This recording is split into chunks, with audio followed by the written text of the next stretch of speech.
America में तारीख का सबसे बड़ा मुजाहरा हुआ 1 करोड़ लोगों की सूरत में, और उन्होंने क्या करार दिया? उन्होंने बोला ईरान की जंग गैर कानूनी, यानी कि कत्लेआम है जी। तो ईरान की तो जीत का ऐलान हो चुका। यही यूरोपीय अवाम निकली, उन्होंने बोला हम इस जंग के अंदर शामिल नहीं होंगे क्योंकि ईरान के ऊपर कत्लेआम किया जा रहा है। तो ईरान तो आलम इंसानियत में जीत चुका।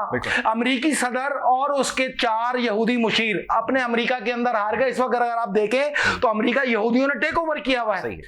इस वक्त पूरा यरगमाल हो चुका है अमेरिका यहूदी, और लेकिन तमाम यहूदी भी डिस्क्लोज हो चुके हैं, पूरा अमेरिका उनके खिलाफ आ चुका है।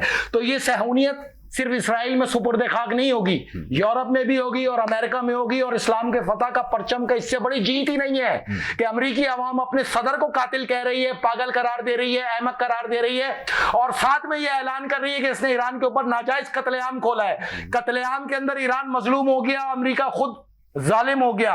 तो कुदरत तो मजलूम के साथ है। आलम जहां खुल के खुदा का ऐलान होता है वहीं खुदा का ऐलान होता है। तो मेरी निस्बत अमरीका ये जंग हार चुका, इसराइल ये जंग हार चुका। सिर्फ सफा अस्सी से साफ करना है ना, तो इंशाल्लाह